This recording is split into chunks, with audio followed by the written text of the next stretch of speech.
Welcome to Live with the League. I am your host, Emily Kalashewski, Assistant Director for Member Experience and Learning here at the League.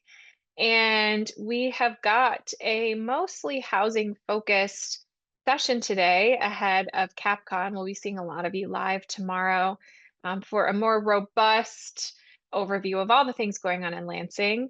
But just a quick reminder before we get started, if you have questions for John or Jen, go ahead and post those either in the chat or in the Q&A, and we'll get to those as best as we can. And with that, I'm going to just open it right up. Housing, period. Uh, we've been really busy the last few weeks, and a lot of different things have come up. So, we know that we'll be at CapCon tomorrow, and we've got a full session, and we're excited to see a lot of you there, like I said. But because there is so much going on in the housing space and with these pieces of legislation, we thought it really important to focus today, even though it might be a little bit shorter than our normal Live at the Leagues, on what's going on there. So, Jen, our housing queen, walk us through what's going on here. For folks who are just tuning in, maybe they have been living under a rock or aren't subscribed to our emails. Can you walk us through where we've been at and where we currently are as it relates to the broad topic of housing? Yeah, thanks, Emily. So we have been talking since the beginning of this session, early 2024, about preemption bills in the name of housing, and knowing that something was being worked on, something was coming together. About 2 weeks ago, we saw 4 bills introduced. Dealing with lot size minimums. There was one for the Zoning Enabling Act, one dealing with the Land Division Act. And then we saw site plan requirements as well as protest petitions. The last two, we had seen those previously in lame duck of 2024. And then about a week ago, we saw, Thursday, an additional 5 bills introduced, or 4 bills introduced, in dealing with minimum dwelling sizes, parking requirements, minimum setbacks, duplexes by right, as well as accessory dwelling units by right. All of those bills, whether they started out there or ended up there, are all now in the House Government Operations Committee. We lovingly refer to that as GovOps. And I say that because I said something about GovOps to my husband, and he's like, "What's GovOps?" So It kind of sounds like special ops, the which sounds formal, cool. yes, the formal name, if someone is looking for it, is government operations. I did a blog on Friday about the bills that we can drop in the chat, and so folks can go to see those, get more information. But really, all of these bills are in the name of housing and putting them forward, talking about increasing permits, affordability. And what we know is, one, it's never that simple. There's a lot of unintended consequences on top of removing local authority and decision making around zoning in housing. We also excitingly saw last week the My Home program proposal get introduced, and that is House Bill 5660 and 5661. Did a blog on that this morning that you can also go back and look. We did a press release. It was great to see that finally go from proposal, getting a lot of feedback from a wide variety of stakeholders, to having it introduced and there being something out there for folks to compare and contrast to preemption versus just looking at preemption is the only way. We're expecting possibly a hearing on the preemption bills. We haven't been giving any kind of indication on the My Home program bills, but those bills also ended up in GovOps. So all of these housing bills, 9 preemption plus the 2 that we are pushing and supporting, are all sitting in the House Government Operations Committee for possibly a committee. Now, things either go to GovOps usually to die or to be fast tracked. So that's why we are watching this very, very carefully. And, it changes by the minute what we think will be happening. But looking forward to seeing everyone tomorrow. And when we kick off with our general session, we'll be going through each bill a little in depth and touching on one by one what they actually do and what they don't do. So, in terms of timing, Jen, we really don't have a lot of information to offer. We can't really predict when we might see any movement on these pieces of legislation. True. I mean, I have my magic 8 ball. It's been pretty reliable. I'll have it with me tomorrow. Um, but I think, thank you to our members, because I think what we have seen in what probably maybe have been a tight timeline on the other side is the response of our members to these issues, how important they are, the negative consequences they have if they were enacted. I think that has interrupted maybe the timeline as well. And so, I can't thank our members enough for engaging, the importance of engaging, and to continue to engage. Absolutely. John, I'm sure you have some comments to add here, but I'm curious, as we think about this topic and where we're at in terms of we're going to be together in Lansing tomorrow for our Capitol Conference, which is our legislative focused conference. When our members are there, where can they see some echoes of that sort of broader theme, and what should they be watching out for as they are with us over the next couple of days? Yeah, I mean it's not normal we would join you on Live with the League right before our Capitol conference because we don't want to give away all of the secrets, but recognizing that not all of you may be there tomorrow. And for those of you that are, as Jen had mentioned, one, engagement is key. And that can happen in a lot of different ways. Obviously, we've put out letters of opposition you can sign on to as it relates to the 9 bill package. There's ways in which to sign up to support the My Home program.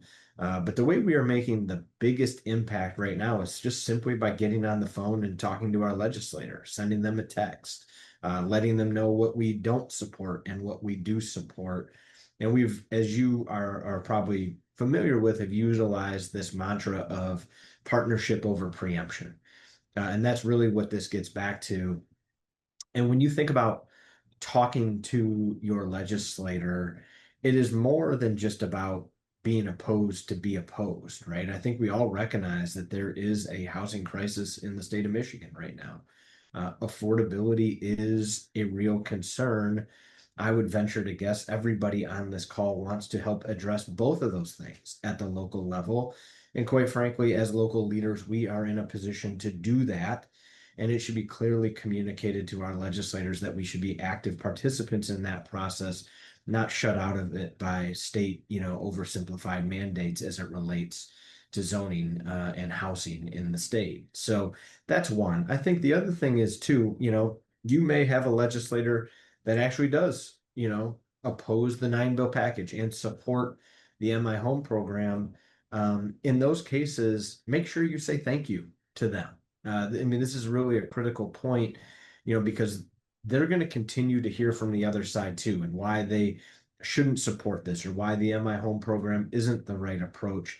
Making sure that you give them that support both directly from yourself or finding ways in which council or the community can recognize them for standing up and supporting the process of you having a voice in it, your residents having a voice in it, and really protecting that local democracy is important. And so make sure you do that. And then obviously you may have a legislator too that represents you that fully supports this. Again, recognizing that people actually care about this, that they're trying to solve the housing problem, and we may have points of difference is a very real thing, but also talking to them about it from a broader perspective too. And I know many of you are doing this, just the unintended consequences of legislation like this as it relates to planning beyond things just for housing, but how does that impact your infrastructure? What does that do to cost at the local level, and how would you plan and prepare for that if you don't have the ability in which to craft thoughtful policy on how neighborhoods come together and how, mixed use interacts with, certain districts within your community. So that becomes really important. And then I think, kind of in closing here in a slightly abbreviated version from what I'll do tomorrow is, you know, stay engaged, right?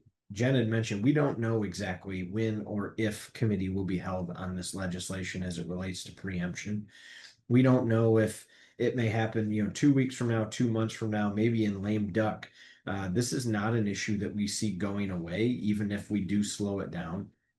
And we need to make sure not only is it at the front of our minds, but we keep it at the front of legislators' minds. If we lose momentum on this, if we're able to sort of let the legislature believe as if the issue and the sort of fervor around it has passed, then that is the exact moment in time that they'll look to move it. And so we need to ensure that the way we talk about it, the way we engage our residents, the way we speak to it with our local government partners, engineering consultants that we work with, our planners, that it is always top of mind right now.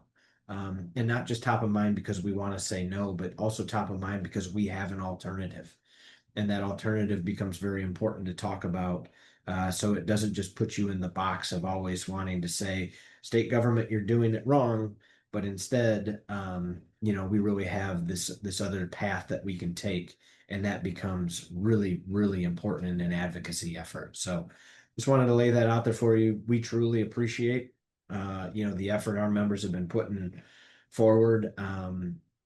On this, Jen and I stand united today. We coordinated our I out. didn't get the memo. We missed the memo, but just so proud of the work you guys are doing out there, and really helping us as an advocacy team bring light to this issue in a very real way that is making legislators think about it thoughtfully, and hopefully at some point pivot to another alternative. Thanks, John. And I don't know if you or Jen want to answer a question we've had come in the chat. Um, what's the strategy behind, not talking about tweaking the original proposed legislation versus killing it? Well, I think one, since local government has not had a seat at the table from the beginning, we're hearing there's a compromise being worked on. Local government is still shut out of that room. I don't know how you work on a compromise without local government at the table, because I don't know who they're compromising with. And it's at this point, I don't know if we could tweak these exact bills, tweaking these concepts to make them work. We believe we are doing that within the My Home program because that program is pushing zoning reform, but it's allowing for community context, community-based planning, citizen engagement. And so it's not that we are opposed to smaller lot sizes, smaller dwellings, accessory dwelling units. No one is opposed to those ideas and those reforms. We just think it has to be made on a community by community basis, especially considering infrastructure capacity and all of those other things that go along with development, and not just housing development, all development. That is much bigger and broader, and I don't believe we can do that within the current set of preemption bills that have been introduced. I mean, honestly, it's such an important point, right?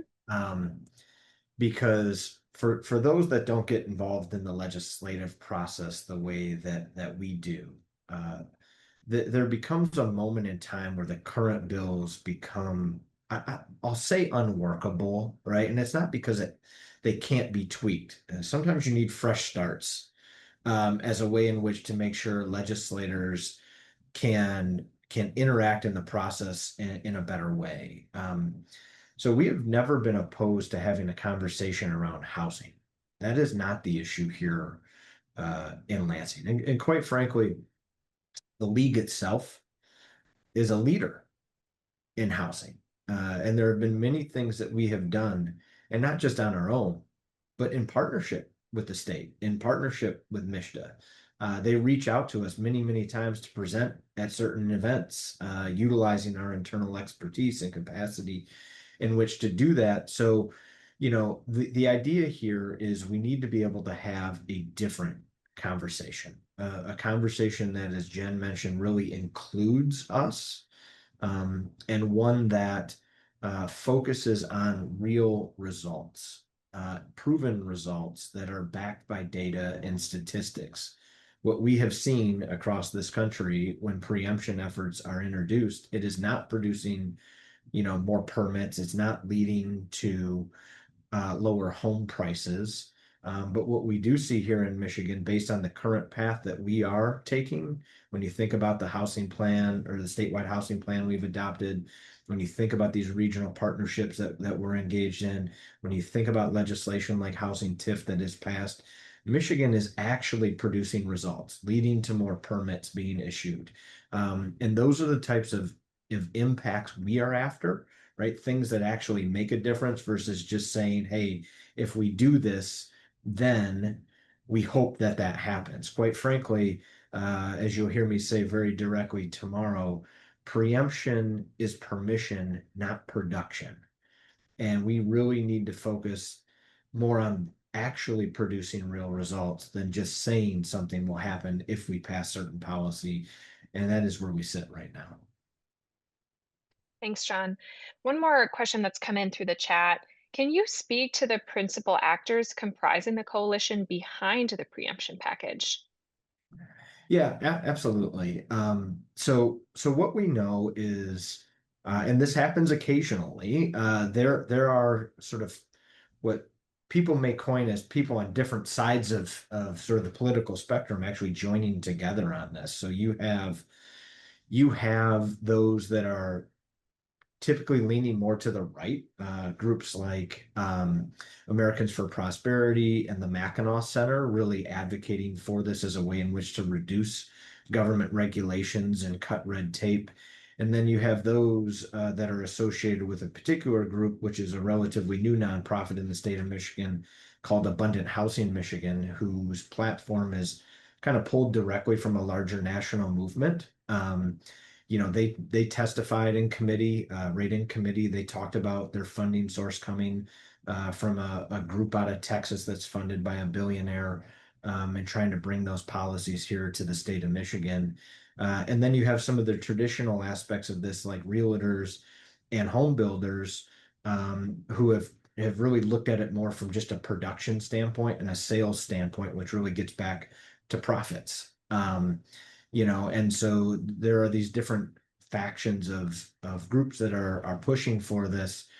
And then you look at sort of the opposite side of what we're trying to do, which is actually put forward a proposal that's going to get affordable and attainable houses on the market, where theirs doesn't have any income restrictions on it, doesn't have any sort of limitations on who properties need to be sold to and things like that, where ours is a much more targeted approach in that lane. Thanks, John. I appreciate it. All right. I don't see any other questions that are coming in on this topic in particular. So I'll ask because, again, a lot of these folks are joining us tomorrow. And if you're not joining us tomorrow, we would have loved to see you, but we want to give you a little bit of FOMO about what's happening over the next couple of days. So, John, Jen, either of you, what are you looking forward to at CapCon? Anything you want to highlight in particular for the members that will be there to think about attending or participating in? Well, we always love when we get to connect with our members in person. Whether that's just hi, how are you doing? How's the family since the last time we talked? Or to get right down into the nitty gritty of the day to day and the policy. Folks are going to be in Lansing. Take advantage of being in Lansing. Make sure you have touch base with your legislator. Let them know you're going to be in town. Invite them if you haven't already done so, to have breakfast Wednesday morning. We have that legislative breakfast. That's a great time to be surrounded by your peers, as well as legislators being surrounded by their peers, and to talk about the important issues right here, right now, while you're in Lansing. Yeah, I mean, one, when you get into sort of big legislative issues like we're at right now, anytime you get a chance to be around your members, makes you feel good. It sort of, Mhm. gives you some renewed energy. So just excited to one, see people, but two, and we didn't talk about it today. And sort of as we look at, singular issues like this, we tend to forget that it's an election year. And so there's a lot Right. of things going on that are out there. And we have a unique opportunity to have several of the gubernatorial candidates come and talk to us. Hopefully, we'll hear about their plans for local government. So that I think just alone should be exciting and a unique opportunity that we don't get to do at all of our capital conferences. So because of the timing we do this year.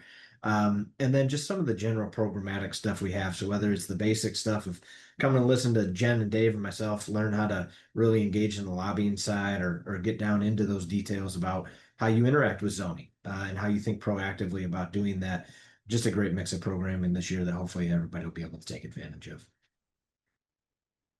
All right. Well, John, Jen, thank you so much, as always, for providing that important context. We are really looking forward to seeing those of you who are attending at CapCon. I believe you can still register on site if we have swayed you in any way. And for those of you that are going to be there, we can't wait to see and chat with you. With that, that's all we've got for you today. We'll be back in another couple of weeks for another Live with the League. We'll see a lot of you tomorrow. And if we don't see you, have a great rest of your week.